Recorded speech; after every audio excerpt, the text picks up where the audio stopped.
जर तुमच्याकडे 2 रुपये असतील तर 1 रुपयाची भाकरी घ्या आणि 1 रुपयाचं पुस्तक घ्या, कारण भाकरी तुम्हाला जगवेल आणि पुस्तक तुम्हाला कसं जगायचं ते शिकवेल. नमस्कार विद्यार्थी मित्रांनो, हिस्ट्री बाय संतोष चव्हाण या आपल्या ऑफिशियल यूट्यूब चॅनलवर तुम्हा सर्व विद्यार्थी मित्रांचं पुन्हा एकदा खूप खूप स्वागत. मित्रांनो, आगामी स्पर्धा परीक्षांची तयारी करत असताना इतिहास या विषयामध्ये पैकीच्या पैकी मार्क मिळावेत या उद्देशानं आपल्या लोकप्रिय यूट्यूब चॅनलवर आपण एक महत्त्वाची लेक्चर सिरीज या ठिकाणी सुरू केलेली आहे. या लेक्चर सिरीजमध्ये मी तुम्हाला इतिहास या विषयाचे 1000 प्रश्न या ठिकाणी देत आहे आणि या 1000 प्रश्नांच्या माध्यमातून आपण संपूर्ण इतिहास या विषयाची तयारी इथे या ठिकाणी करणार आहोत. हे प्रश्न प्राचीन भारताच्या इतिहासावर असतील, मध्ययुगीन भारताच्या इतिहासावर असतील, आधुनिक भारताचा इतिहास आणि त्याचबरोबर समाज सुधारकांचा देखील या प्रश्नांमध्ये समावेश या ठिकाणी असेल. लक्षात घ्या, हा प्रश्न सराव या ठिकाणी सॉल्व्ह करत असताना तुम्हाला स्टॉपवॉच या ठिकाणी दिलं जातील. या स्टॉपवॉचच्या माध्यमातून तुम्हाला केवळ 15 सेकंदामध्ये त्या प्रश्नाचं योग्य ते उत्तर या ठिकाणी द्यायचं आहे. त्या प्रश्नाचं योग्य ते उत्तर कमेंट बॉक्समध्ये या ठिकाणी लिहायचं आहे आणि त्यानंतर त्याचं योग्य उत्तर मी सांगेल आणि एकूणच त्या संपूर्ण प्रश्नाची पार्श्वभूमी आणि त्याचबरोबर त्यातला महत्त्वाचा कंटेंट देखील मी तुम्हाला इथे या ठिकाणी सांगेल, जेणेकरून या संदर्भात जर आयोगाने प्रश्न विचारला तर त्याची योग्य ते उत्तर आपल्याला पेपरमध्ये देता येईल. अशा प्रकारचं नियोजन आपल्याला या ठिकाणी करता येईल. तर मित्रांनो, सुरू करूया आजचं महत्त्वाचं लेक्चर. तर शेवटपर्यंत ही लेक्चर सिरीज या ठिकाणी पहा आणि 15च्या 15 प्रश्न सॉल्व्ह करण्याचा तुम्ही या ठिकाणी इथं प्रयत्न करा. या लेक्चर सिरीजला सुरुवात करण्यापूर्वी एक महत्त्वाची इन्फॉर्मेशन तुम्हाला या ठिकाणी देतो. लक्षात घ्या, 23 मेला आहे बुद्ध पौर्णिमा किंवा बुद्ध जयंती. तर या बुद्ध पौर्णिमेच्या निमित्तानं हिस्ट्री बाय संतोष चव्हाण या आपल्या ऍप्लिकेशनवर ज्या पण काही इतिहासाच्या बॅचेस आहेत त्या सर्वच्या सर्व बॅचेसवर 70% डिस्काउंट आपण दिलेला आहे. तर या प्रकारच्या 70% डिस्काउंट आपण 17 मे पासून सुरू केलेला आहे ते 23 मे पर्यंत हा 70% डिस्काउंट तुम्हाला इतिहास विषयाच्या सर्व बॅचवर या ठिकाणी मिळणार आहे. आगामी स्पर्धा परीक्षांसाठी इतिहासाची तयारी करत असताना तुम्हाला जी बॅच हवी आहे ती बॅच तुम्ही आत्ताच या ठिकाणी जॉईन करा, कारण 70% डिस्काउंट हे 23 मेला समाप्त होणार आहे. त्यानंतर हा डिस्काउंट तुम्हाला मिळणार नाही आणि म्हणून मग आजच तुम्ही हिस्ट्री बाय संतोष चव्हाण या ऍप्लिकेशनला भेट द्या आणि हवी असणारी बॅच तुम्ही इथे या ठिकाणी एनरोल करून घ्या. तर मित्रांनो, या प्रकारची इन्फॉर्मेशन दिल्यानंतर आता आपण सुरू करूया आजची महत्त्वाची या ठिकाणी क्वेश्चन पेपरची लेक्चर सिरीज. तर 15 प्रश्न तुम्हाला आजही या ठिकाणी असतील.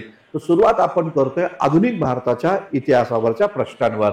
तर इथं प्रश्न बनलेला आहे की खालीलपैकी कोणत्या पुढाऱ्यानं राष्ट्रीय आंदोलनादरम्यान आलेल्या पत्रांचं संकलन a bunch of old letters या नावानं प्रसिद्ध केलं. A bunch of old letters या नावानं आपलं पत्रांचं संकलन प्रसिद्ध करण्यात आलं. ते कोणता नेता या ठिकाणी होता ज्यानं a bunch of old letters या ठिकाणी लिहिले? पर्यायामध्ये आहे नेताजी सुभाषचंद्र बोस, मौलाना अबुल कलाम आझाद, महात्मा गांधी आणि पंडित जवाहरलाल नेहरू. तर तुम्हाला इथं प्रश्नाचं योग्य ते उत्तर द्यायचं आहे. इथं मी स्टॉपवॉच या ठिकाणी घेतोय. या स्टॉपवॉच मध्ये केवळ 15 सेकंद तुम्हाला मिळतील. 15 सेकंदामध्ये तुम्हाला योग्य उत्तर द्यायचंय. योग्य उत्तराचा पर्याय तुम्हाला कमेंट बॉक्समध्ये लिहायचा आहे. तुमचा वेळ सुरू झालेला आहे. तुम्ही 15 सेकंदाच्या आतमध्ये त्या प्रश्नाचं योग्य ते उत्तर या ठिकाणी द्या. यस, तर लक्षात घ्या, हे 15 सेकंद तुमचे कंप्लीट झालेले आहे. तर या प्रकारच्या प्रश्नाचं योग्य ते उत्तर आहे ते म्हणजे पंडित जवाहरलाल नेहरू. आता काय नेमकं होतं ते थोडंसं आपण समजून घेऊया. आपल्या सर्वांना माहिती आहे पंडित जवाहरलाल नेहरू हे राष्ट्रीय चळवळीतले अत्यंत महत्त्वाचे पुढारी नेते या ठिकाणी राहिल्याचं एकंदरीत दिसून येतं. अगदी महात्मा गांधींच्या असहकार चळवळीपासून त्यांनी देशाला स्वातंत्र्य मिळेपर्यंत स्वातंत्र्य चळवळीमध्ये काम केलं आणि त्यानंतर सुमारे 17 वर्ष त्यांनी भारताचे प्रधानमंत्री म्हणून या ठिकाणी काम केल्याचं दिसतं आणि एकूणच आधुनिक भारताच्या निर्मितीचे ते शिल्पकार देखील बनलेले आहेत असं एकंदरीत दिसून येतं. लक्षात घ्या, असहकार चळवळीमध्ये काम करत असताना, शेतकऱ्यांच्या चळवळीमध्ये काम करत असताना, साम्यवादाच्या चळवळीमध्ये काम करताना, सायमन कमिशनला विरोध करताना, त्याचबरोबर चलेजाव चळवळ असू द्या, सविनय कायदेभंगाची चळवळ असू द्या, वैयक्तिक सत्याग्रहाची चळवळ असू द्या, तर या सर्व चळवळीमध्ये पंडित जवाहरलाल नेहरूंना वारंवार तुरुंगवास या ठिकाणी भोगावा लागला. तर पंडित जवाहरलाल नेहरूंनी तुरुंगवासामध्ये असताना आपल्या मुलीला म्हणजे इंदिरा गांधींना या ठिकाणी समोर ठेवून त्यांनी या ठिकाणी त्यांना उद्देशून जी पत्र तुरुंगातून या ठिकाणी लिहिली, तर त्या पत्रांचा संग्रह त्यालाच या ठिकाणी a bunch of old letters या नावानं संबोधलं गेलेलं आहे. हा महत्वाचा मुद्दा या ठिकाणी लक्षात घ्या. A bunch of old letters हे इंदिरा गांधींना उद्देशून तुरुंगातून त्यांनी या ठिकाणी पत्र लिहिल्याचं दिसतं. या पत्रांचं वैशिष्ट्य असं आहे की हे पत्र त्यांनी इंदिरा गांधींना पाठवले नाही, फक्त त्यांना उद्देशून ती लिहिली आणि नंतर ही पत्र एकत्र करून साधारणतः 1933च्या दरम्यान ही प्रसिद्ध केलेली आहे असं एकंदरीत दिसून येतं. तर पंडित जवाहरलाल नेहरू यांनी आणखीन काय तर डिस्कवरी ऑफ इंडिया या नावाचा ग्रंथ देखील या ठिकाणी लिहिला, ज्यामध्ये संपूर्ण भारताचा इतिहास त्यांनी या ठिकाणी त्या ग्रंथामध्ये लिहिलेला आहे असं एकंदरीत या ठिकाणी दिसून येतं. ग्लिप्सम ऑफ वर्ल्ड हिस्ट्री या नावाचं देखील त्यांनी ग्रंथ लिहिल्याचं एकंदरीत या ठिकाणी पाहायला भेटतं.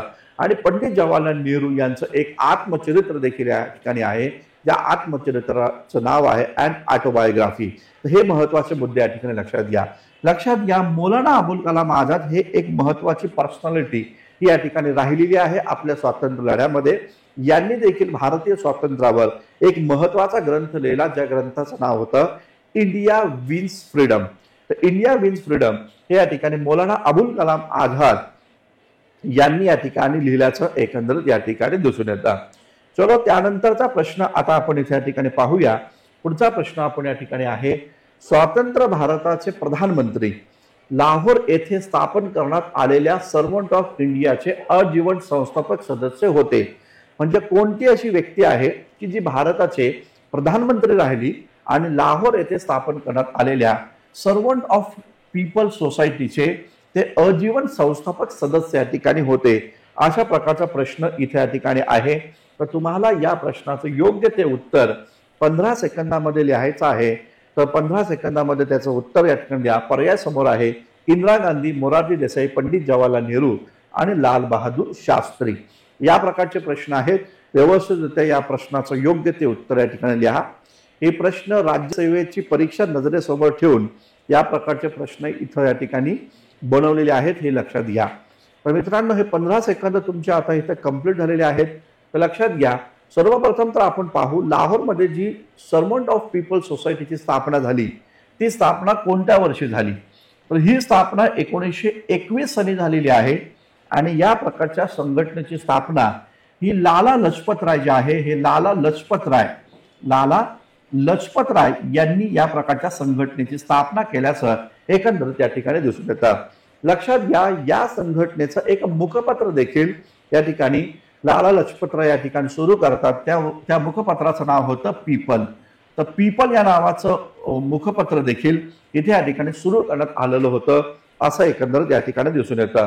तर मुद्दा नीट समजून घ्या की या प्रकारचा हा जो संघटना होती सर्वंट ऑफ पीपल सोसायटी, त्या संघटनेचे वन ऑफ द संस्थापक, वन ऑफ द फाउंडर, जे सेक्रेटरी राहिले शेवटपर्यंत, ते होते लाल बहादूर शास्त्री. तर लाल बहादूर शास्त्री हे या प्रश्नाचं राईट आन्सर आहे. आपल्या सर्वांना माहिती आहे की पंडित जवाहरलाल नेहरूंचं निधन झाल्यानंतर लाल बहादूर शास्त्री हे या ठिकाणी भारताचे प्रधानमंत्री या ठिकाणी राहिलेले आहेत असं एकंदरीत या ठिकाणी दिसून येतं.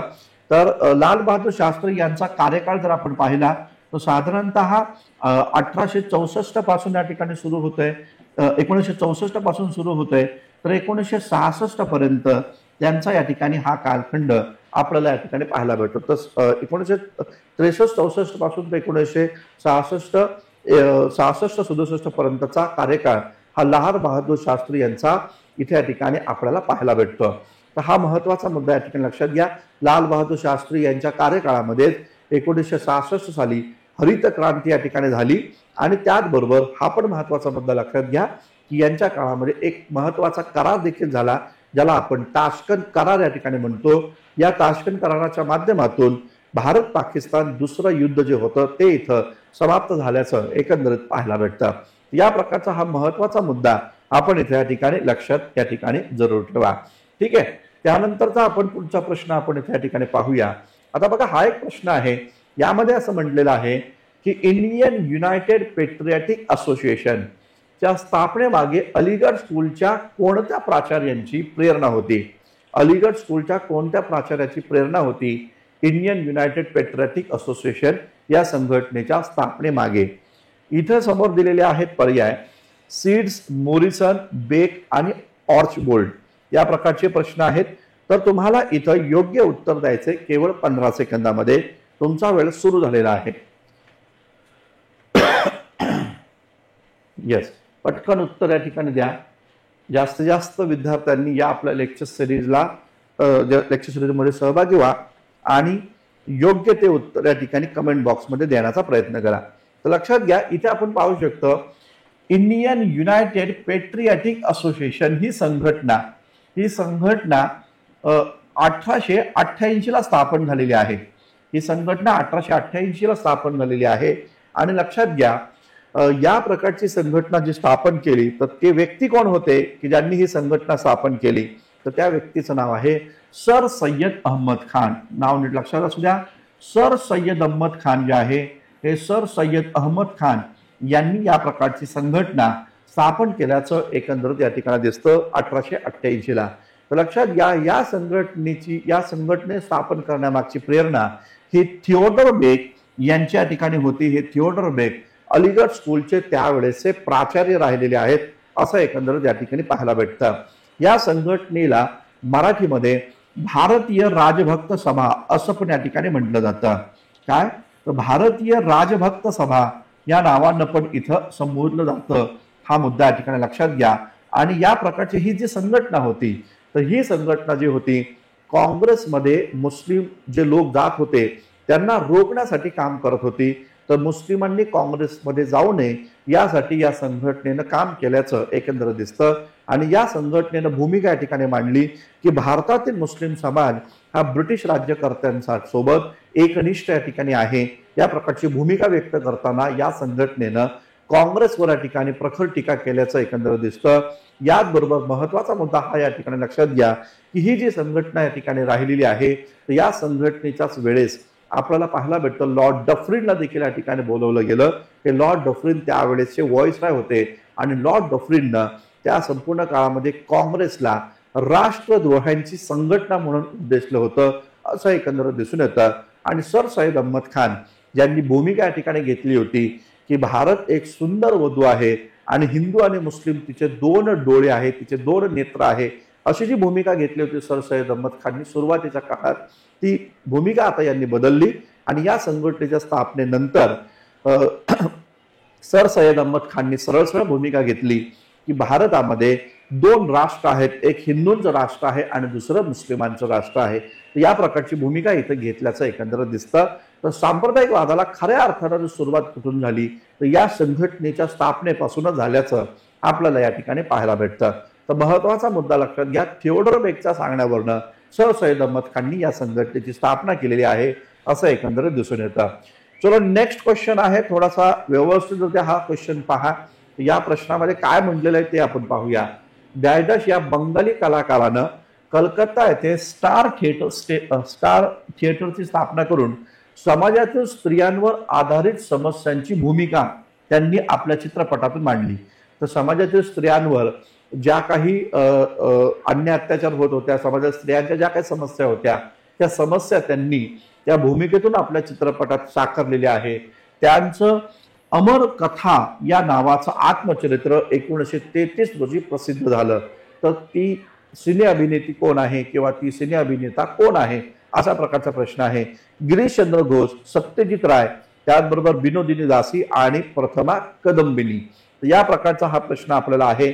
तुम्हाला 15 सेकंद दिले आहेत। 15 सेकंदामध्ये तुम्हाला योग्य ते उत्तर या ठिकाणी द्यायचं आहे। पटकन योग्य ते उत्तर जे आहे, जे तुम्हाला वाटतं ते तुम्ही कमेंट बॉक्समध्ये या ठिकाणी जरूर या ठिकाणी लिहा। ठीक आहे, तर लक्षात घ्या, या प्रकारचं जर आपण पाहिलं तर राईट आन्सर आहे विनोदिनी दासी। तर हे याचं राईट आन्सर आपल्याला पाहायला भेटतं। या विनोदिनी दासी या बंगाल प्रांतातल्या एक अत्यंत महत्वाच्या कलाकार या ठिकाणी राहिल्या, सुपरस्टार राहिलेल्या आहेत। त्यांची अमर कथा या नावाचं आत्मचरित्र 1933 ला प्रकाशित झालं आणि यांनी त्या ठिकाणी पाहायला भेटतं की स्टार थिएटर जे आहे ते स्टार थिएटर या ठिकाणी गाजवलेलं आहे आणि तिथं त्यांनी समाजातील स्त्रियांवर आधारित समस्यांची भूमिका आपल्या चित्रपटातून मांडून सामाजिक प्रबोधन घडवण्याचा प्रयत्न केल्याचं एकंदर दिसतं. विनोदिनी दासी, सत्यजित राय आपल्या सर्वांनाच या ठिकाणी माहिती आहे. अत्यंत महत्वाचे बंगाली या ठिकाणी सिने अभिनेते ते या ठिकाणी होते. डायरेक्टर देखील राहिले. पुढे बघा, भारतीय लेखकांचा स्वातंत्र्य चळवळीत सहभाग करून घेण्याच्या उद्देशानं प्रगतशील लेखक संघाची स्थापना खालीलपैकी कोणी केली? तर प्रगतशील लेखक संघाची स्थापना खालीलपैकी कोणी केली अशा प्रकारचा प्रश्न आहे. भारतेंदु हरिश्चंद्र, रोमिला सिन्हा, काजी नजरुल इस्लाम आणि मुन्शी प्रेमचंद अशा प्रकारचे हे प्रश्न आपल्याला पाहायला भेटतात. तुम्हाला योग्य ते उत्तर या ठिकाणी द्यायचंय 15 सेकंदामध्ये. पटकन उत्तर या ठिकाणी द्या. पटकन उत्तर द्या. पटकन उत्तर द्या. प्रगतशील लेखक संघाची स्थापना कोणी केली? आता हा प्रगतशील लेखक संघ स्थापन झाला, त्याचा उद्देश इथं आलेला आहे. उद्देश काय? तर भारतीय लेखकांनी स्वातंत्र्य चळवळीमध्ये सहभागी या ठिकाणी व्हावं म्हणून हा प्रगतशील लेखक संघ स्थापन झाला. तर लक्षात घ्या, प्रगतशील लेखक संघ हा स्थापन कोणत्या वर्षी या ठिकाणी झाला तर त्याची डेट आपल्याला माहिती असणं गरजेचं आहे. तर 1936 साली प्रगतशील लेखक संघाची स्थापना करण्यात आलेली आहे असं आपल्याला या ठिकाणी पाहायला भेटतं. आणि लक्षात घ्या, या संघटनेची स्थापना ही मुन्शी प्रेमचंद यांनी या ठिकाणी केल्याचं दिसून येतं. तर मुन्शी प्रेमचंद यांनी भारतामध्ये जे पण कोण या ठिकाणी लेखक होते, इतिहासकार होते, विविध मुद्द्यांवर लिहिणारे लोक होते, त्या सर्वांना एकत्रित करून प्रगतशील लेखक संघ स्थापन केला 1936 ला. आणि काँग्रेसच्या स्वातंत्र्य चळवळीमध्ये या सर्व लेखकांनी महत्वाची भूमिका बजावलेली आहे. समाज प्रबोधन करण्याचं काम त्यांनी केल्याचं एकंदर दिसतं. मग हे भारतेंदु हरिश्चंद्र कोण आहे? तर लक्षात घ्या, भारतेंदु हरिश्चंद्र हे हिंदी भाषेचे कवी या ठिकाणी होते. हिंदी कवी या ठिकाणी राहिलेले आहेत भारतेंदु हरिश्चंद्र. तर यांनी संपूर्ण भारतामध्ये ज्या काही हिंदी भाषेतील कविता या ठिकाणी लिहिल्या, त्या कवितेतून त्यांनी सामाजिक प्रबोधन, राष्ट्रवाद मांडण्याचा प्रयत्न केला. आणि विशेष म्हणजे या भारतेंदु हरिश्चंद्र यांनी भूमिका या ठिकाणी मांडली की हिंदी भाषा जी आहे ही हिंदूंची भाषा आहे. हिंदी भाषा ही हिंदूंची भाषा आहे या मताचा प्रचार प्रसार त्यांनी केला. त्याचा परिणाम असा झाला की मुस्लिम लोक म्हणाले की हिंदूंची भाषा जर हिंदी आहे तर मुस्लिमांची भाषा ही उर्दू आहे. अशा प्रकारे सांप्रदायिक वादाला यामुळं मोठ्या प्रमाणावर चालना मिळाल्याचं देखील या ठिकाणी पाहायला भेटतं. काजी नजरुल इस्लाम हे सतार वादक या ठिकाणी राहिलेले आहेत. हे देखील एक मोठे कलाकार होते. सतार हे त्यांचं वाद्य होतं आणि बंगाल प्रांतामध्ये हे एक महत्वाची व्यक्ती म्हणून पुढे आले. या काजी नजरुल इस्लाम यांनी मोठ्या प्रमाणात काम केलेलं आहे स्वातंत्र्य चळवळीमध्ये. हा पण मुद्दा या ठिकाणी लक्षात घ्या. तर लक्षात घ्या, काजी नजरुल इस्लाम यांनी सन 1923 साली एक वृत्तपत्र चालवलं होतं, ज्या वृत्तपत्राचं नाव होतं धूमकेतू. ठीक आहे. तर धूमकेतू हे वृत्तपत्र कोणी लिहिलं अशा प्रकारचं किंवा याचे संपादक कोण असा प्रश्न या ठिकाणी विचारला जातो. आपल्या सर्वांना माहिती आहे भाऊ महाजन हे महाराष्ट्रातले समाजसुधारक, यांचं देखील धूमकेतू या नावाचं वृत्तपत्र होतं. त्यांनी आपल्या सर्वांना या ठिकाणी माहिती आहे धूमकेतू वृत्तपत्र सुरू केलेलं होतं. प्रभाकर वृत्तपत्र त्यांचं होतं. ज्ञानदर्शन हे वृत्तपत्र त्यांचं होतं भाऊ महाजन यांचं. परंतु 1923च्या दरम्यान या ठिकाणी काजी नजरुल इस्लाम यांनी देखील धूमकेतू या नावाचं एक अत्यंत महत्वाचं वृत्तपत्र हे या ठिकाणी सुरू केलं होतं आणि त्यातून त्यांनी राष्ट्रवादी विचाराचा प्रचार प्रसार केल्याचं दिसून येतं. हे काजी नजरुल इस्लाम यांच्यावर साम्यवादाचा प्रभाव देखील या ठिकाणी राहिल्याचं पाहायला भेटतं. साम्यवादी विचाराचा प्रभाव यांच्यावर या ठिकाणी राहिला होता. आणि या काजी नजरुल इस्लाम यांनी बंगाल प्रांतामध्ये किसान लेबर पार्टी किंवा लेबर किसान पार्टीची स्थापना केली. नीट समजून घ्या. तर यांनी काय केलं तर लेबर किसान पार्टी जी आहे तर या लेबर किसान पार्टीची स्थापना केल्याचं दिसतं.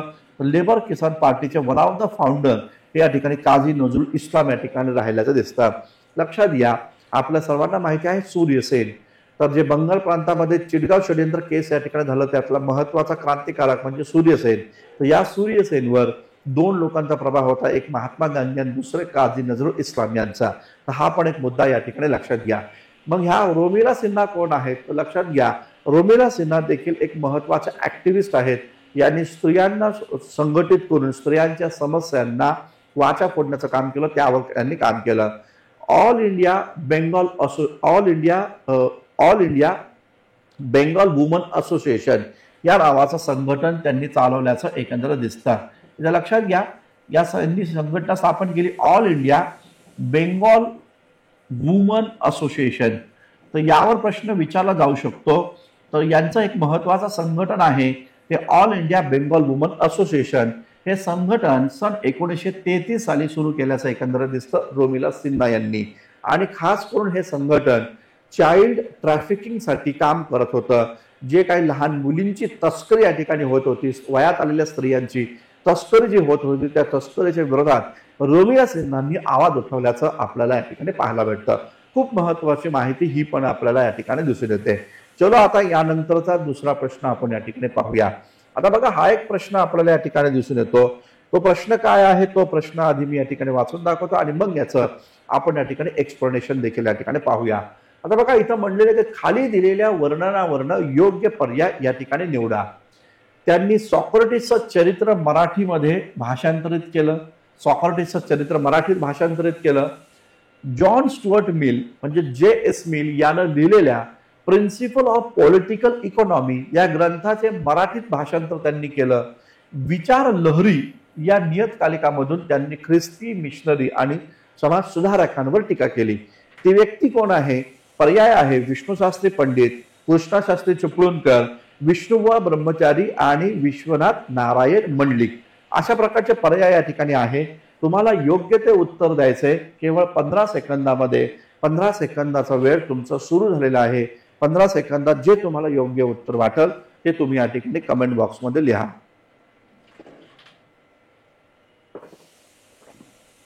येस, लिहा पटकन पटकन उत्तर या ठिकाणी द्या. बघा, तुम्ही इन्व्हॉल्व्ह व्हा याच्यामध्ये, कारण तुमच्या इन्व्हॉल्वमेंट शिवाय ही सिरीज या ठिकाणी आपली पूर्ण होणार नाहीये. तर लक्षात घ्या की या प्रश्नाचं राईट आन्सर जर आपण पाहिलं तर ते आहे कृष्णशास्त्री चिपळूणकर.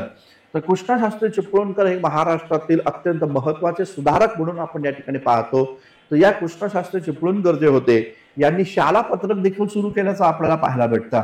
तर शाला पत्रक जे आहे हे शाला पत्रक यांनी चालवलं आणि त्याचबरोबर या शाला पत्रकामध्ये यांचा मुलगा होता विष्णुशास्त्री चिपळूणकर यांनी देखील लिखाण केल्याचं एकंदरीत या ठिकाणी पाहायला भेटतं. तर कृष्णशास्त्री चिपळूणकर यांचं शिक्षण सन 1821 स्थापन झालेल्या पुण्यातील संस्कृत कॉलेजमध्ये झालेलं आहे. हा मुद्दा लक्षात घ्या. हे संस्कृत कॉलेजची स्थापना कोणी केली तर माउंट स्टुअर्ट एल्फिन्स्टन जो मुंबई प्रांताचा पहिला हा या ठिकाणी गव्हर्नर या ठिकाणी राहिलेला होता. तर 1821 संस्कृत कॉलेजची स्थापना झाली. त्या संस्कृत कॉलेजमध्ये कृष्णशास्त्री चिपळूणकरांचं शिक्षण पूर्ण झालं आणि त्यानंतर पाहायला भेटतं सॉक्रेटिसचं चरित्र त्यांनी मराठीत भाषांतरित केलं. जॉन स्टुअर्ट मिलचं प्रिन्सिपल ऑफ पॉलिटिकल इकॉनॉमी या ग्रंथाचा मराठीत त्यांनी अनुवाद केला. पहिल्याच चॅप्टरचा अनुवाद केला. विचार लहरी हे नियतकालिक त्यांच्या ठिकाणी होतं. विचार लहरी या नियतकालिकांच्या माध्यमातून समाज सुधारकांच्या कार्यांवर आणि ख्रिश्चन मिशनऱ्यांवर यांनी टीका मोठ्या प्रमाणावर केल्याचं एकंदरीत या ठिकाणी पाहायला भेटतं. तर महत्वाची व्यक्ती आहे ही या ठिकाणी लक्षात घ्या. आता बघा, विष्णुशास्त्री पंडित. विष्णुशास्त्री पंडितांच्या संदर्भात काय बरं महत्वाचं आहे तर लक्षात ठेवायचं, हे विष्णुशास्त्री पंडित सरकारी नोकरीमध्ये होते. सरकारी नोकरीचा राजीनामा त्यांनी या ठिकाणी दिला आणि त्यानंतर या विष्णुशास्त्री पंडित जे आहे त्या विष्णुशास्त्री पंडितांनी एक महत्वाचं नियतकालिक सुरू केलं. ज्या नियतकालिकाचं नाव आहे ते म्हणजे इंदू प्रकाश. आपल्याला माहिती असेल की बंगाल प्रांतामध्ये एक समाज सुधारक होते ज्यांचं नाव होतं ईश्वरचंद्र विद्यासागर.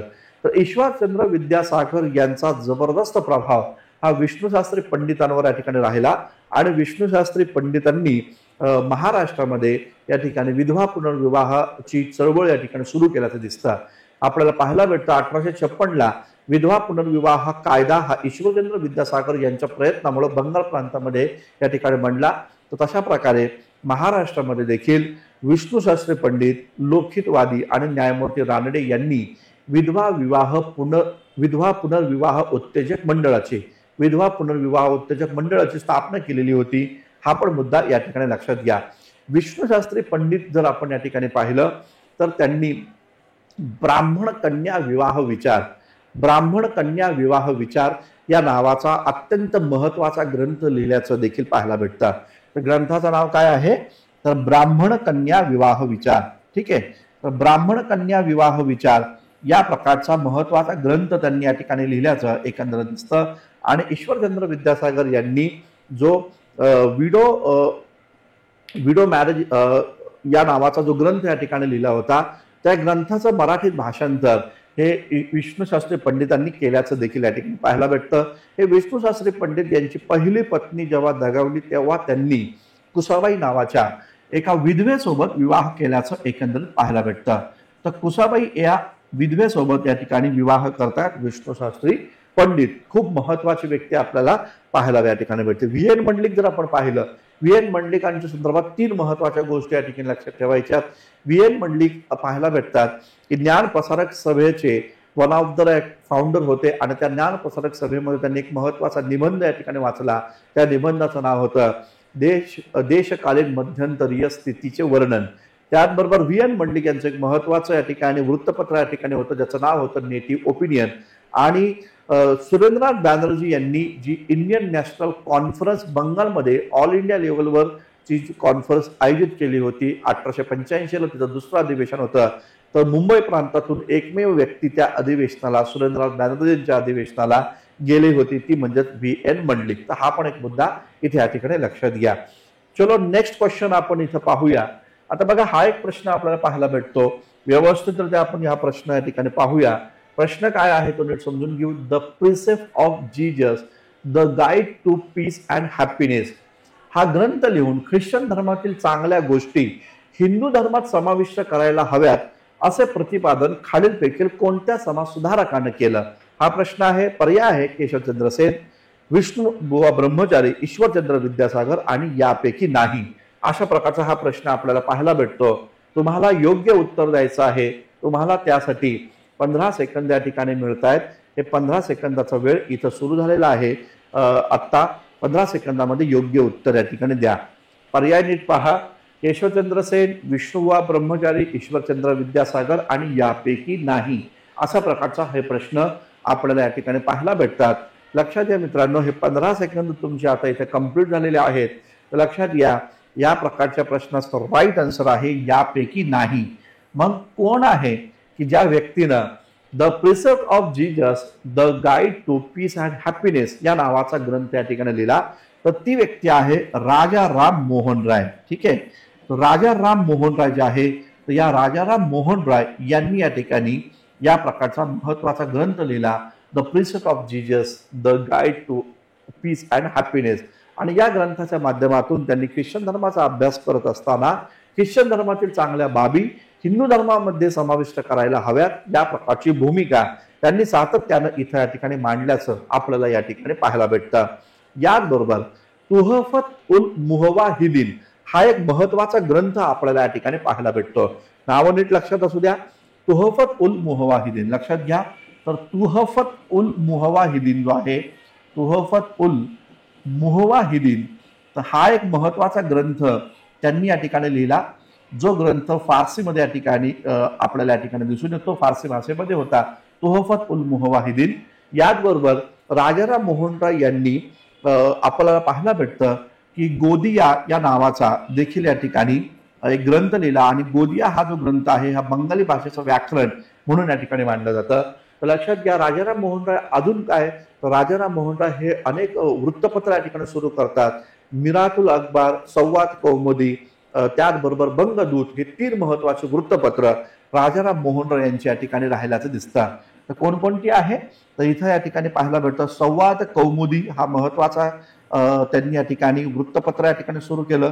संवाद कौमुदी हे बंगाली भाषेमध्ये होतं. साधारणतः 1822ला त्यांनी सुरू केलं.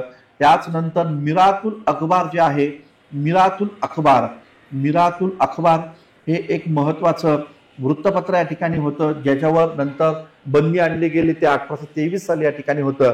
राष्ट्रवादी विचारांचा प्रचार करतात म्हणून यांच्यावर बंदी आणली गेली. आणि त्यानंतर पाहायला भेटतं बंगदूत या नावाचं देखील वृत्तपत्र आपल्याला पाहायला भेटतं. राजाराम मोहन रायांच्या कार्यांवर जे लोक टीका करत होते त्याला सडेतोड उत्तर देण्याचं कार्य बंगदूत या वृत्तपत्रातून त्यांनी केल्याचं एकंदरीत दिसून येतं.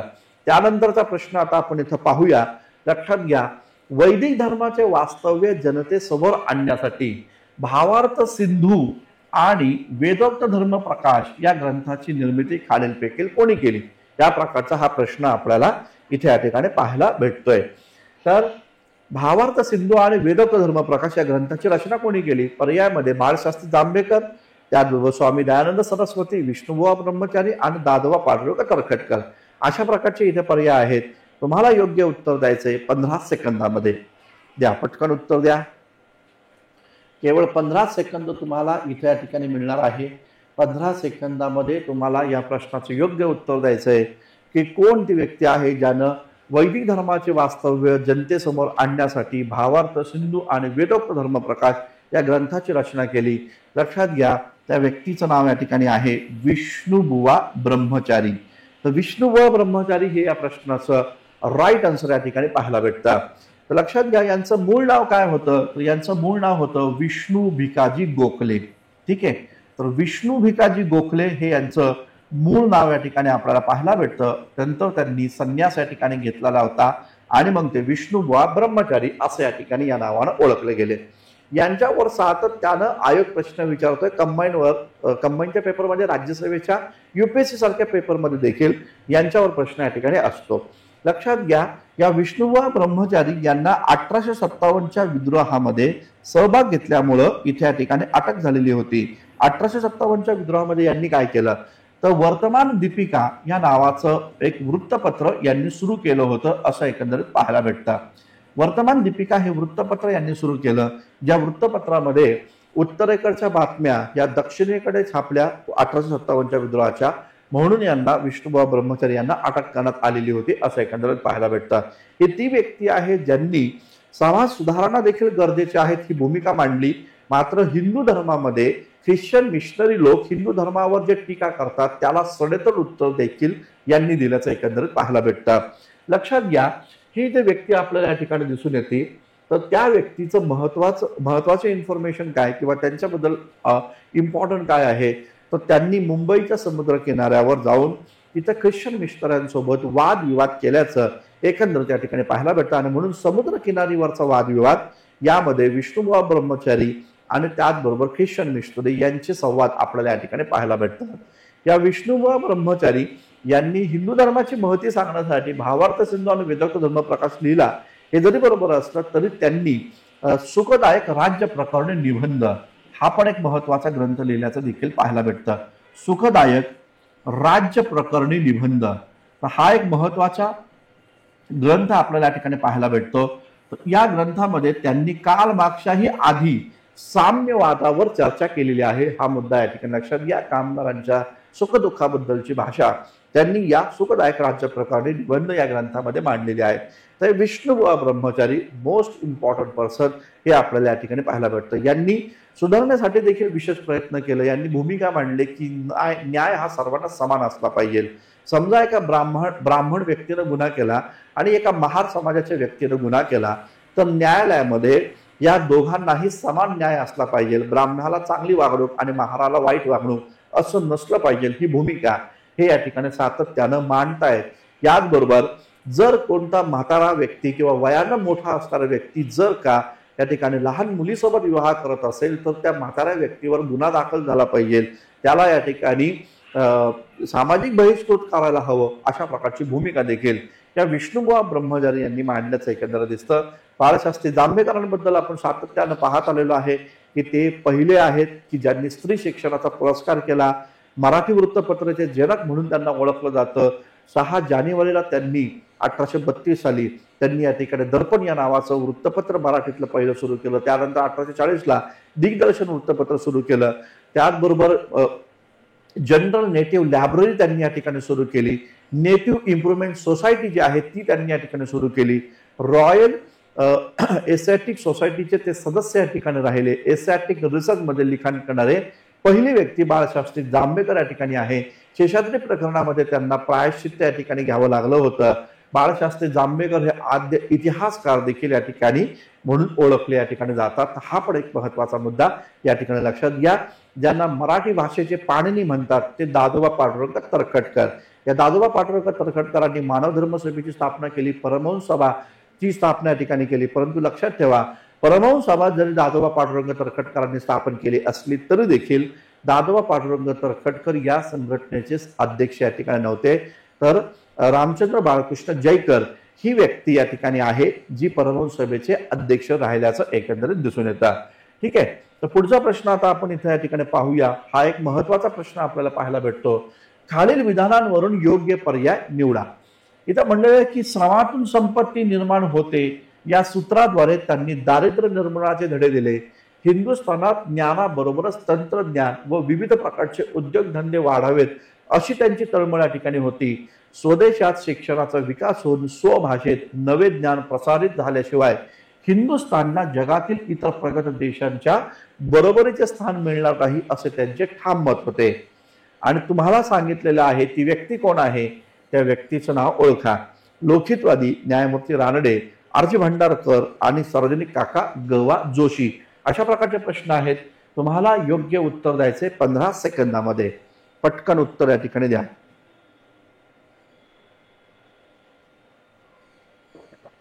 पटकन उत्तर या ठिकाणी द्या. 15 सेकंद तुम्हाला मिळतात या प्रकारच्या प्रश्नाचं उत्तर या ठिकाणी देण्यामागे. ठीक आहे. आणि 15 सेकंदामध्ये इतिहासाच्या प्रश्नांची उत्तर देता आली पाहिजे, हे लक्षात घ्या परीक्षेमध्ये देखील. आता बघा इथं पाहायला भेटतं या प्रश्नाचं राईट आन्सर आहे ते म्हणजे लोकहितवादी. लोकहितवादी जे आहे, लोकहितवादी यांनी या प्रकारची भूमिका मांडलेली आहे. तर श्रमातून संपत्ती निर्माण होते हे त्यांच्या जीवनाचं सूत्र या ठिकाणी होते. कारण लोकहितवादी जर आपण पाहिलं तर ही अशी व्यक्ती आहे ज्यांनी अत्यंत गरिबीतून त्यांनी दिवस या ठिकाणी काढलेले आहेत. अत्यंत गरीब आहेत आणि त्यामध्ये आपण पाहायला भेटतं न्यायालयामध्ये त्यांनी क्लार्क म्हणून या ठिकाणी कामाला सुरुवात केली आणि क्लार्क म्हणून काम करत असताना त्यानंतर ते न्यायाधीश देखील झालेले आहेत. तर खूप महत्वाची व्यक्ती आहे लोकहितवादी यांनी. आपल्याला माहिती आहे प्रभाकर मधनं शतपत्र या ठिकाणी लिहिलेली आहे. खूप सारे ग्रंथ यांनी लोकहितवाद्यांना त्या काळामध्ये लिहिल्याचं दिसतं. जी 1865 साली विधवा पुनर्विवाह उत्तेजक मंडळी स्थापन झाली त्या मंडळीच्या स्थापनेमधले वन ऑफ द फाउंडर हे लोकहितवादी या ठिकाणी राहायला सेकंदाला दिसतं. लोकहितवाद्यांचे विचार हे काळाच्या मागे या ठिकाणी नव्हते, ते सातत्यानं काळाच्या सोबत जाणारे होते. आणि म्हणून 1848 पासून त्यांनी जी शतपत्र या ठिकाणी लिहिली तर ती शतपत्राची गरज डॉक्टर बाबासाहेब आंबेडकरांना 1924 देखील भासली. आणि म्हणून बाबासाहेब आंबेडकरांनी बहिष्कृत भारत या आपल्या वृत्तपत्रामध्ये लोकहितवाद्यांची शतपत्र पुन्हा एकदा प्रकाशित केलेली आहेत असं आपल्याला या ठिकाणी पाहायला भेटतं. या प्रश्नाचं राईट आन्सर लोकहितवादी हा मुद्दा या ठिकाणी लक्षात घ्या. पुढचा प्रश्न बघा. राष्ट्रीय सामाजिक परिषदेवर महाराष्ट्रातील सनातनी लोकांनी केलेल्या टीकांची उत्तरं देण्यासाठी न्यायमूर्ती रानडे यांनी कोणत्या वृत्तपत्रातून लिखाण केलं? अशा प्रकारचा हा प्रश्न आहे. तर वृत्तपत्राशी संबंधित प्रश्न सातत्यानं विचारले जातात कंबाईनच्या राज्यसभेच्या पेपरमध्ये. राष्ट्रीय सामाजिक परिषदेवर जी टीका होत होती तर त्या टीकेला उत्तर देण्यासाठी न्यायमूर्ती रानडे यांनी कोणत्या वृत्तपत्रातून लिखाण केलं? Induprakash, Indian mirror, native opinion आणि सुधारक. अशा प्रकारचा प्रश्न आहे.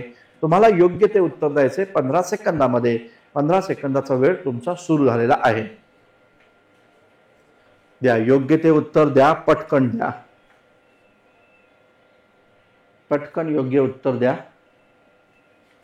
तर लक्षात घ्या या प्रश्नाचं राईट आन्सर जर आपण पाहिलं तर याचं राईट आन्सर आहे ते म्हणजे सुधारक.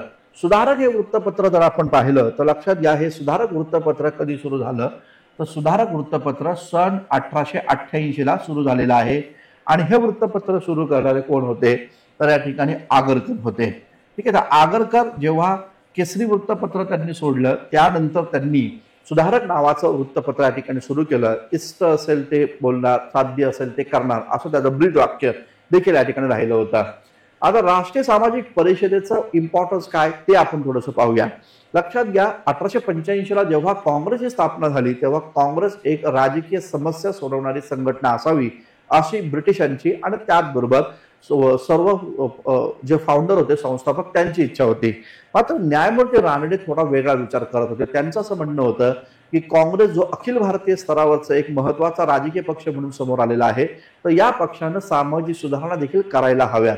मात्र त्यावेळेसचे ॲलन ह्यूम आणि बाकीचे फाउंडर जे होते त्यांनी या ठिकाणी सामाजिक सुधारणेपेक्षा राजकीय हक्क अधिकारांची मागणीवरच भर दिल्यामुळं राष्ट्रीय सामाजिक परिषदेचा मुद्दा किंवा समाज सुधारण्याचा मुद्दा काँग्रेसपासून थोडासा दुरावला.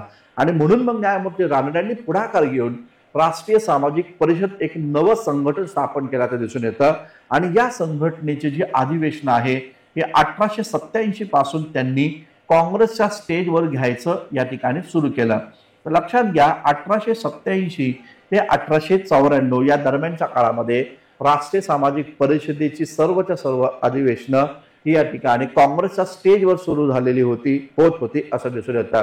मात्र 1895 पासनं ही राष्ट्रीय सामाजिक परिषद ही काँग्रेसपासनं विभक्त झाल्याचं एकंदरीत या ठिकाणी दिसून येतं. 1885 ला काँग्रेस अधिवेशन पुण्यामध्ये होतं आणि त्या अधिवेशनामध्ये मोठ्या प्रमाणात वाद झाला आणि म्हणून मग राष्ट्रीय सामाजिक परिषदेला विरोध झाला आणि म्हणून वितंडवाद तुटेपर्यंत ताणू नये या उद्देशानं न्यायमूर्ती रानडेंनी राष्ट्रीय सामाजिक परिषद ही काँग्रेसपासून विभक्त केलेली आहे असं दिसतं. महत्वाचा मुद्दा लक्षात घ्या, राष्ट्रीय सामाजिक परिषदेचे फाउंडर हे जरी न्यायमूर्ती रानडे असले तरी देखील याचे सेक्रेटरी हे दी.बा. रघुनाथराव होते. हा मुद्दा या ठिकाणी लक्षात घ्या. याचे सेक्रेटरी कोण होते तर दी.बा. रघुनाथराव हे या ठिकाणी नाव लक्षात ठेवा. दी.बा. रघुनाथराव हे या संघटनेचे या ठिकाणी सेक्रेटरी राहिल्याचं एकंदरीत पाहायला भेटतं.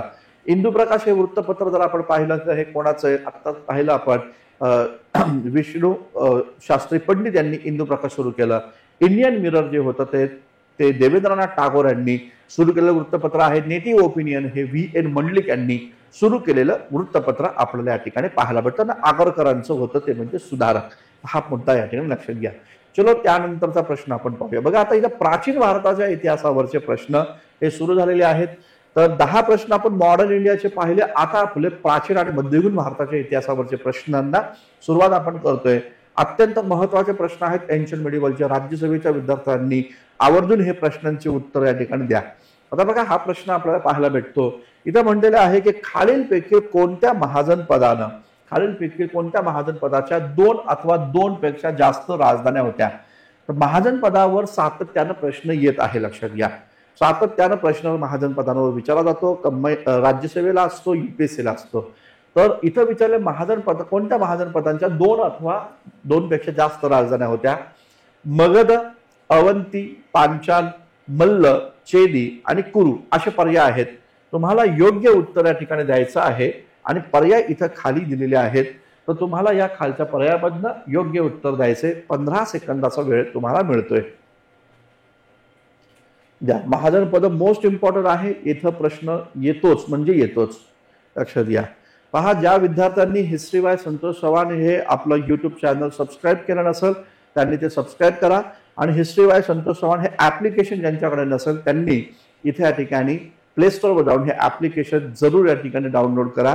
अन्यथा तुम्हाला इथं मी लिंक देखील या ठिकाणी देतोय डिस्क्रिप्शन बॉक्समध्ये. त्या लिंकवरनं तुम्ही हे ऍप्लिकेशन या ठिकाणी डाउनलोड करू शकता.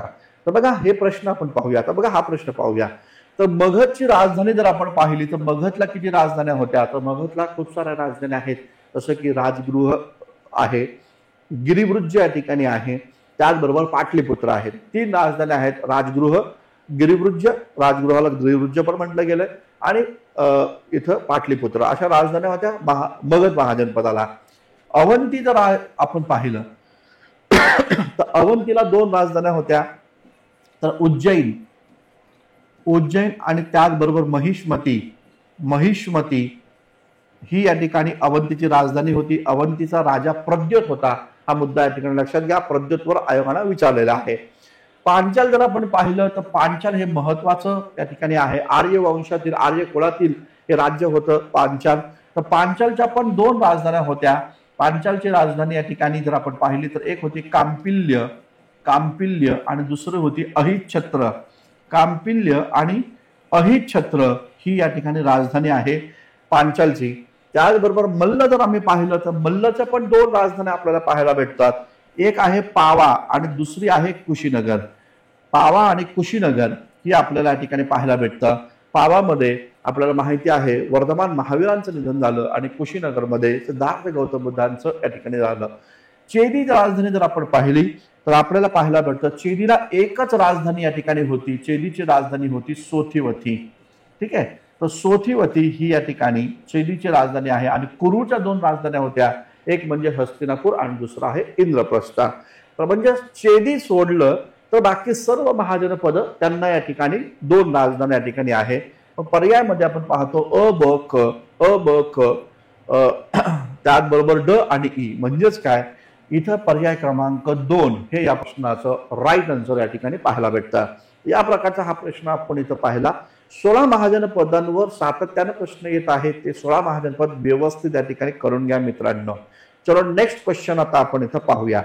आता बघा हा एक प्रश्न आपल्याला पाहायला भेटतो जो संगम साहित्यावर प्रश्न विचारलेला आहे. साऊथ इंडियामध्ये साधारणतः पांड्य राज्य जे होतं त्या पांड्य राज्याची राजधानी होती मदुराई. तिथे या ठिकाणी संगम सभा भरल्या. इथं म्हटलं तिसऱ्या संगम सभेचा अध्यक्ष खालीलपैकी कोणता व्यक्ती होता. तर एकूण 3 संगम भरलेले आहेत. तर त्या 3 संगमांमधलं तिसरं संगम जे आहे तर त्याचा अध्यक्ष कोण आहे असा प्रश्न आहे. तोल्कापियर, नक्कीरर, अगस्त ऋषी आणि यापैकी नाही असे पर्याय आहे. योग्य उत्तर द्यायचं आहे 15 सेकंदामध्येच. बघा परीक्षेला पण जात असताना परीक्षेमध्ये पण इतिहास या विषयाचे प्रश्न हे 15 सेकंदामध्ये सॉल्व्ह झाले पाहिजे जेणेकरून तुम्हाला बाकीचे विषयाचे कडे जास्त या ठिकाणी वेळ देता येईल. ठीक आहे. तर तिसऱ्या तमिळ संगमचा अध्यक्ष हा नक्कीरर या ठिकाणी राहिल्याचं एकंदरीत दिसतं. तर नक्कीरर हा तिसऱ्या संगमचा अध्यक्ष या ठिकाणी होता. तर पहिली संगम जी होती तर पहिली संगम इथं पाहायला भेटतं त्याचे अध्यक्ष अगस्त ऋषी होते. दुसरी संगम जी आहे तर त्या दुसरी संगमचे अध्यक्ष हे तोल्कापियर होते. यांनी तोल्कापियम या नावाचा ग्रंथ लिहिला जे तमिळ भाषेतील व्याकरण मानलं जातं. आणि नक्कीरर हे तिसऱ्या संगमच्या या ठिकाणी अध्यक्ष या ठिकाणी राहिलेले होते. या संगम सभा मदुराईमध्ये या ठिकाणी झाल्या जी पांड्य राज्याची राजधानी इथे या ठिकाणी होती. आपल्याला माहिती आहे यामध्ये शिल्पदिकारम आहे, त्याचबरोबर मणिमेखली आहे, जीवक चिंतामणी आहे, करूल आहे, असे खूप सारे ग्रंथ इथे या ठिकाणी लिहिल्याचं एकंदरीत पाहायला भेटतं. तर संगम साहित्य खूप इम्पॉर्टंट. पांड्य राज्य जर आपण पाहिलं तर असाही प्रश्न विचारला जाऊ शकतो की कोणत्या साहित्यामध्ये पांड्य राज्याला मोत्यांचं राज्य म्हणून संबोधले. तर मॅगस्थानिक्स इंडिका यामध्ये पांड्य राज्याला मोत्यांचं राज्य म्हणून संबोधलेलं आहे असं एकंदरीत या ठिकाणी पाहायला भेटतं. ठीक आहे. पुढचा प्रश्न आता आपण पाहूया. तर लक्षात घ्या पुन्हा एकदा सूचना तुम्हाला आहे जे विद्यार्थी आता जॉईन झालेले आहेत त्यांना सूचना आहे की सिद्धार्थ गौतम बुद्धांची जयंती म्हणजे बुद्ध पौर्णिमा 23 मेला आहे. तर त्या बुद्ध पौर्णिमेच्या निमित्त इतिहास या विषयाच्या सर्व बॅचवर 70% डिस्काउंट आपण दिलेले आहे. जे विद्यार्थी राज्यसेवेची तयारी करतात, आगामी कंबाईनच्या परीक्षेची तयारी करतात त्या विद्यार्थ्यांना ही एक सुवर्ण संधी आहे. इतिहास या विषयामध्ये पैकीच्या पैकी मार्क मिळवायचे असतील तर हिस्ट्री बाय संतोष चव्हाण या ऍप्लिकेशनवर असणाऱ्या बॅचेस तुम्हाला जॉईन करावे लागतील. मग या बॅचेसमध्ये राज्यसेवा पूर्व व मुख्य परीक्षा basic foundation course, basic to advance course आहे. प्राचीन व मध्ययुगीन भारताच्या इतिहासावरची एक स्वतंत्र बॅच आहे. राज्यसेवा मुख्य परीक्षा 2024 ची ही एक वेगळी बॅच आहे. कंबाईन पूर्व आणि मुख्य परीक्षेच्या 3 बॅचेस आहेत. त्यापैकी कोणती बॅच तुम्ही या ठिकाणी जॉईन करा. एक महत्वाची बॅच आहे जी रात्री 8 वाजता या ठिकाणी सुरू होती. लाईव्ह बॅच आहे कंबाईनची, ती पण तुम्ही जॉईन करू शकता. टेस्ट पेपर आणि रिव्हिजन लेक्चर सिरीज या ठिकाणी इथं आहे. त्यामध्ये 500 प्रश्न तुम्हाला दिले जातात. रिव्हिजन इथे या ठिकाणी करून घेतले जाते प्रश्नांच्या माध्यमातून. कंबाईन बेसिक फाउंडेशनचा कोर्स इथं आहे. समाज सुधारक आहे. समाज सुधारकाची बॅच जॉईन केल्यानंतर तुम्हाला तिथे या ठिकाणी समाज सुधारकाचं पुस्तक पण मिळेल. आणि विशेष म्हणजे कंबाईनच्या पेपरमध्ये आणि राज्यसभेच्या पेपरमध्ये समाज सुधारक या घटकावर जे प्रश्न आलेले आहेत तर त्यांचे सगळे प्रश्न या समाज सुधारक या बॅचमध्ये आपण विद्यार्थ्यांना देत आहोत. म्हणजे समाज सुधारकावरची माहिती त्याच्याबद्दलचा व्हिडिओ आहे. पुस्तक तुम्हाला घरपोच मिळेल 7 दिवसांमध्ये. आणि आतापर्यंत जे काही समाज सुधारक या टॉपिकवर प्रश्न आलेत राज्यसेवेला आणि कंबाईनला त्यांचे पण स्वतंत्र व्हिडिओज लेक्चर्स तुम्हाला इथं एक्सप्लोरेशन PYQ एक्सप्लोरेशन व्हिडिओ समाज सुधारकांच्या बॅचमध्ये. आणि सर्वात इम्पॉर्टंट आहे ती म्हणजे इतिहास PYQ बॅच कंबाईनच्या पेपरमध्ये आणि राज्यसेवेच्या पेपरमध्ये, वनसेवेच्या पेपरमध्ये, पूर्व व मुख्य परीक्षा राज्यसेवेच्या पेपरमध्ये, तांत्रिक परीक्षा असू द्या. तर या सर्व परीक्षामध्ये जिथं जिथं इतिहास आहे महाराष्ट्राच्या स्पर्धा परीक्षांमध्ये त्या सर्व प्रश्नांची तुम्हाला PYQs ते सॉल्व्ह केलेले आहेत आणि त्याचं एक्सप्लेनेशन दिलेलं आहे. तर ही पण बॅच अत्यंत महत्त्वाची आहे. ही बॅच तुम्ही या ठिकाणी जॉईन करा. तर अशा प्रकारे 70% डिस्काउंट 23 मे पर्यंत आहे. या प्रकारची संधी तुम्ही सोडू नका. आपल्या मित्रांना देखील या प्रकारचे इन्फॉर्मेशन द्या. हिस्ट्री बाय संतोष चव्हाण हे ऍप्लिकेशन त्यासाठी डाउनलोड करा. चलो नेक्स्ट क्वेश्चन आपण इथे या ठिकाणी देतोय. एन्शियंट इंडियावरचा प्रश्न आहे. हे समजून घ्या. देवराज, देवर्श्री, नरेंद्रदेव, विक्रमसिंह, विक्रमादित्य, विक्रमांक, साहसांक, सिंहचंद्र, परम भागवत, महाराजाधिराज इत्यादी पदव्या खालीलपैकी कोणत्या शासकानं धारण केल्या होत्या? पर्यायामध्ये उत्तर आहेत चंद्रगुप्त प्रथम, समुद्रगुप्त, चंद्रगुप्त द्वितीय आणि सम्राट अशोक. अशा प्रकारचे प्रश्न आहेत. तुम्हाला योग्य उत्तर द्यायचं आहे. तुमचा वेळ सुरू झालेला आहे. एवढ्या साऱ्या पदव्या धारण केलेल्या होत्या, ती व्यक्ती कोण आहे? अशा प्रकारचा प्रश्न इथं विचारलेला आहे. तर तुमचा वेळ इथं समाप्त झालेला आहे. तर लक्षात घ्या, एवढ्या सर्व पदव्या धारण केलेली व्यक्ती आहे ते म्हणजे चंद्रगुप्त द्वितीय. ह्या चंद्रगुप्त द्वितीयानं ह्या सर्व पदव्या धारण केल्या होत्या. आणि यामध्ये अजून एक पदवी होती, ती म्हणजे विक्रमादित्य. ठीक आहे. तर विक्रमादित्य ही एक पदवी यानं धारण केली होती. त्या व्यक्तीचं नाव आहे चंद्रगुप्त द्वितीय. हा मुद्दा या ठिकाणी लक्षात घ्या. चंद्रगुप्त द्वितीयावर यावर्षी प्रश्न या ठिकाणी अपेक्षित आहे. लक्षात असू द्या, चंद्रगुप्त द्वितीयावर प्रश्न येणार म्हणजे येणारच. या चंद्रगुप्त द्वितीयाच्या दरम्यान याच्या काळामध्ये फाह्यान हा चिनी बौद्ध प्रवासी भारतामध्ये आला होता. या फाह्यानं दिलेल्या प्रवास वर्णनामध्ये पहिल्यांदा भारतामध्ये अस्पृश्यता होती याचा पुरावा या ठिकाणी मिळतो. तर लिखित साहित्य आहे फाह्यांचं, त्याच्या साहित्यामध्ये अस्पृश्यतेचं वर्णन या ठिकाणी केल्याचं दिसतं. फाह्यांच्या प्रवास वर्णनामध्ये तक्षशिला विद्यापीठाची माहिती आहे, मात्र नालंदा विश्वविद्यालयाची माहिती नाही. कारण फाह्यान गेल्यानंतर नालंदा विश्वविद्यालय या ठिकाणी कुमारगुप्ताच्या काळामध्ये उभार करण्यात आल्याचं एकंदरीत पाहायला भेटतं. हा चंद्रगुप्त द्वितीय जो आहे त्याला शकारी या नावानं पण संबोधलं जातं. शकांचा आरी, शकांची सत्ता समाप्त करणारा शासक होता चंद्रगुप्त द्वितीय.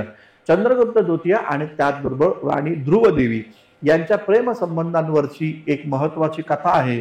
त्या कथेचं नाव आहे देवी चंद्रगुप्तम.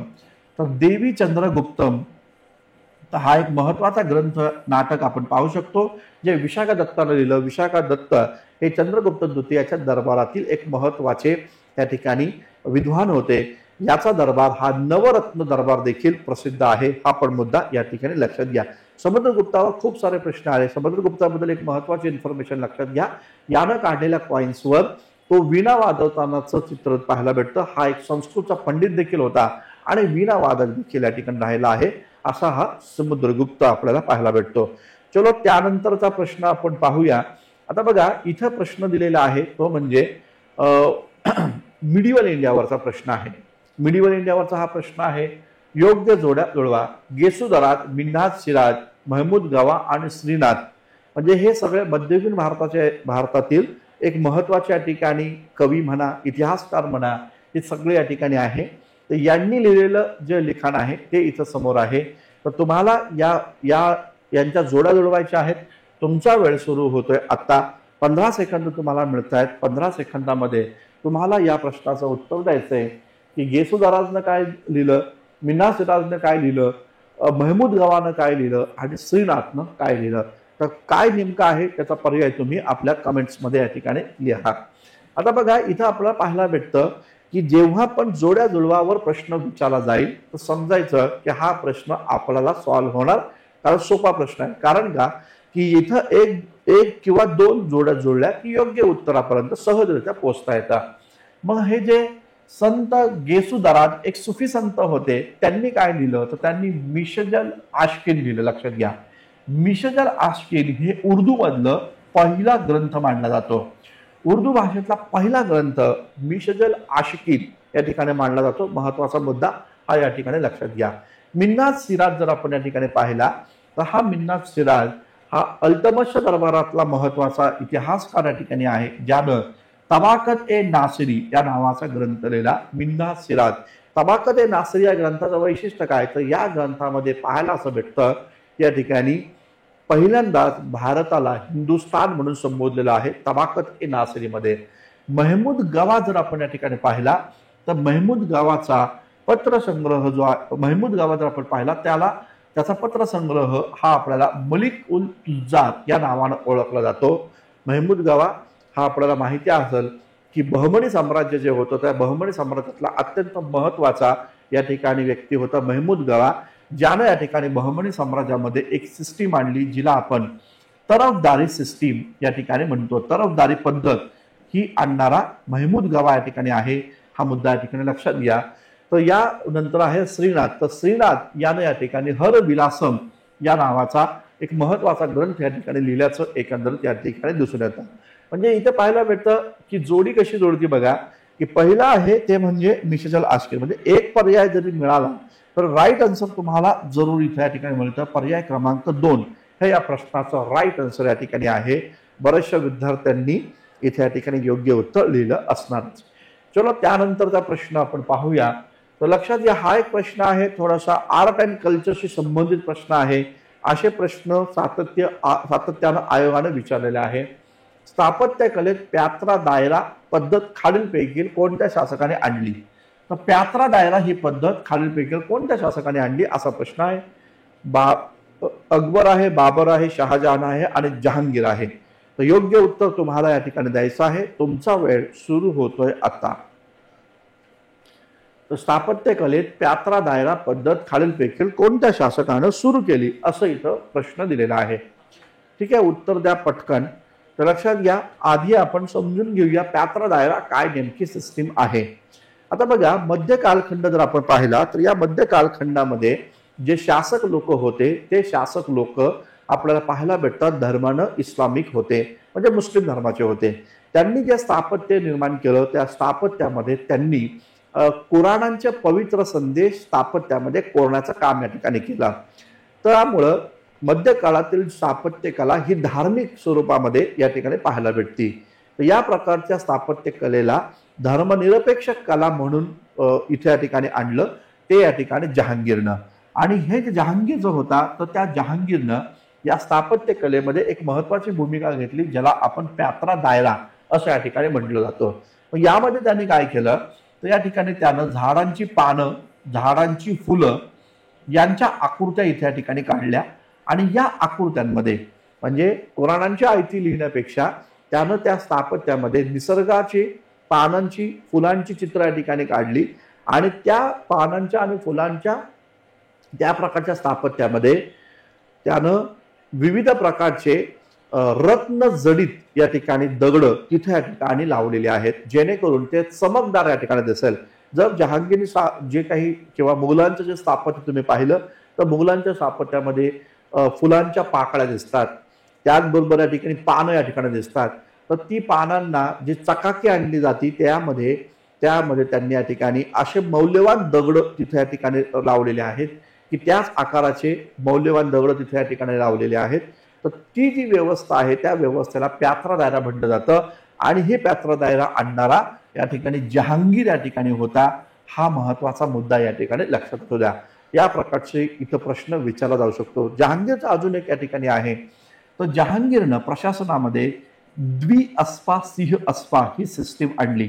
मनसबदारी सिस्टीम मध्ये बदल करण्याची भूमिका त्यांनी घेतली आणि त्यानं द्विअस्पा सिंह अस्पा असं या ठिकाणी नाव दिलं. तर मनसबदारी सिस्टीम आणली सर्वात प्रथम ती या ठिकाणी सर्वप्रथम ती प्रशासनामध्ये आणली गेली अकबराच्या माध्यमातून.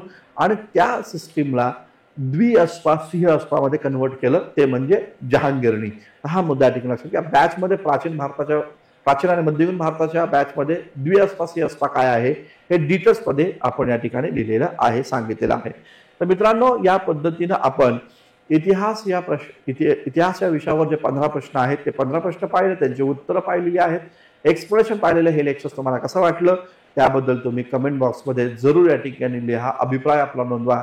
लेक्चरला लाईक करा, मित्रांना शेअर करा आणि ज्यांनी आपला यूट्यूब चॅनल अजूनही सबस्क्राईब केला नाही त्यांनी हा चॅनल जरूर या ठिकाणी सबस्क्राईब करा. तर थांबूया मित्रांनो, आपण भेटूया उद्याच्या सत्रामध्ये नवीन प्रश्नांसह. तोपर्यंत धन्यवाद. Thank you very much.